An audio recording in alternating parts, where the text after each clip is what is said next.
అత్యున్నతమైనటువంటి పురస్కారాలు ప్రపంచంలో, అంటే మన దేశంలో భారతరత్న ఎట్లాగో ఒక్కొక్క దేశానికి ఒక్కొక్క రకమైన పురస్కారాలు ఉంటాయి. అట్లాంటి అత్యున్నత పురస్కారం మరొకసారి మోడీకి దక్కింది. ఇది కువైట్ నుంచి లభించింది.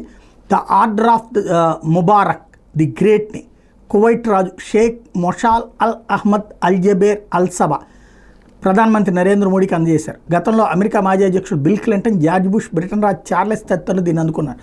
వివిధ దేశాల నుంచి మోడీకి ఇంతవరకు 20 అంతర్జాతీయ పురస్కారాలు లభించినాయి. కువైట్ ఇచ్చిన తాజా పురస్కారాన్ని భారత ప్రజలకు ఇరు దేశాల మిత్రబంధానికి అంకితం చేస్తున్నట్టు మోడీ ప్రకటించారు. తొలుత కువైట్ రాజప్రసాదం దగ్గర అధికారిక స్వాగతంతో పాటు గౌరవవందనాన్ని అందుకున్నారు.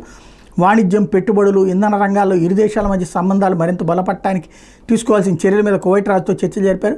యువరాజు షేక్ సబా అల్ ఖలీద్ అల్ సబాతో కూడా సమావేశమయ్యారు. రక్షణ, ఔషధ రంగం, ఐటీ, ఫిన్టెక్ వంటి కీలక రంగాల సహకారం మీద కూడా చర్చించారు. ఇరు దేశాల మధ్య సాధారణ భాగస్వామ్యాన్ని వ్యూహాత్మక స్థాయికి తీసుకెళ్లినట్టు ప్రకటించారు.